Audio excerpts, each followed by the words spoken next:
ആകാശേട്ടൻ എന്നെ സ്നേഹിക്കുന്നതിന്റെ എത്രയോ മടങ്ങ് ഞാൻ അങ്ങോട്ട് സ്നേഹിക്കുന്നുണ്ട്. ആ പറഞ്ഞത് സത്യമാണെന്ന് എനിക്കറിയാകില്ല.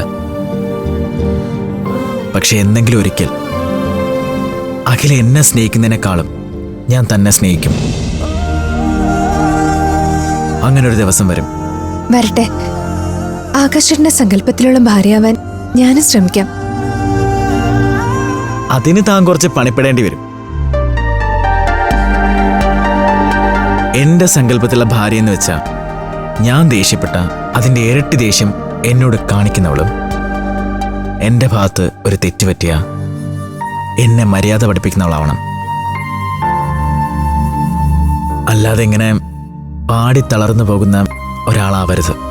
ആ, അനഘേച്ചിയെ പോലെ അല്ലേ?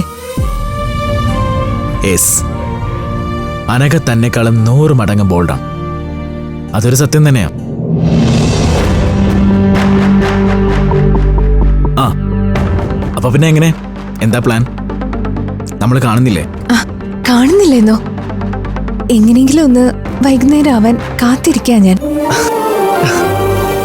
എന്നാ പിന്നെ ശരി, ബൈ.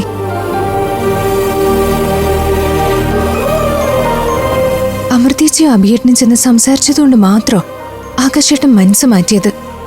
അല്ലാതെ എന്നെ പിരിയാനാവാത്ത കൊണ്ടൊന്നുമല്ല. എനിക്കറിയാം.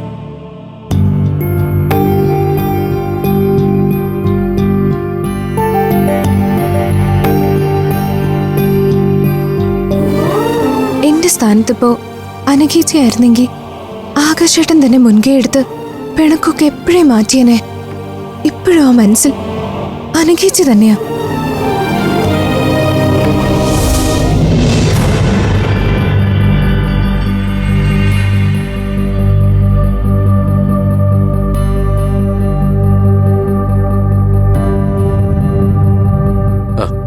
റെഡിയേ? ഞാൻ വരുമ്പോഴേക്കും റെഡിയായി നിൽക്കാൻ പറഞ്ഞല്ലേ? ഞാൻ അന്നേ പറഞ്ഞതല്ലേ മോനെ, പഞ്ചരത്നത്തിലെ പാർട്ടിക്ക് ഞാൻ വരുന്നില്ല എന്ന്. നീയും അച്ഛനും കൂടി പോയാ മതി. എനിക്ക് നല്ല സുഖമില്ല. എങ്കിൽ പിന്നെ ഞാനും വരുന്നില്ല. ഏട്ടൻ മാത്രം പോയാ മതി.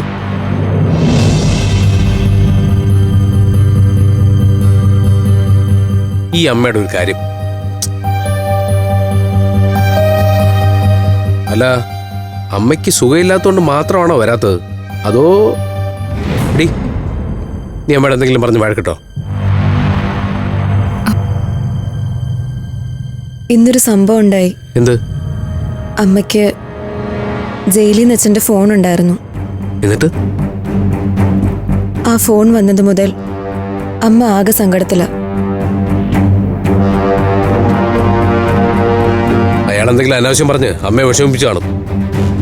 അങ്ങനൊന്നും പറഞ്ഞില്ല. 4 ദിവസം കഴിയുമ്പോൾ ശിക്ഷ കഴിഞ്ഞ് പുറത്തു വരുമെന്ന് പറഞ്ഞു. ഇനി അങ്ങോട്ട് നമ്മുടെ ജീവിതം ദുരിതമായിരിക്കും മോനെ. അയാള് നമുക്ക് സ്വസ്ഥത തരില്ല.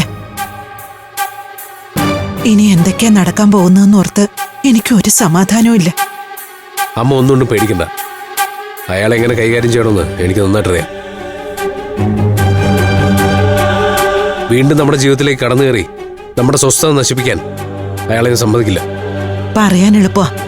നിങ്ങൾക്ക് ജന്മം തന്നവന് ഈ ലോകം കൊടുത്തിരിക്കുന്ന കുറേ സ്വാതന്ത്ര്യങ്ങളുണ്ട്. അതൊക്കെ മുതലെടുത്ത് അയാൾ നമ്മുടെ ജീവിതത്തിൽ പ്രശ്നങ്ങൾ ഉണ്ടാക്കും. ഒരിക്കലുമില്ല. അമ്മ പേടിക്കുന്ന പോലെ ഒന്നും സംഭവിക്കില്ല. നേരം കളയാതെ നിങ്ങൾ രണ്ടുപേരും ഒന്ന് റെഡിയാവുന്നുണ്ടോ? ബാക്കിയൊക്കെ നമുക്ക് പിന്നീട് സംസാരിക്കാം. ഇല്ല മോനെ, ഈ ഒരു മാനസികാവസ്ഥയിൽ ഞാൻ എങ്ങോട്ടുമില്ല. ഈ ഒരു പ്രാവശ്യത്തേക്ക് എന്നെ ഒന്ന് ഒഴിവാക്ക്.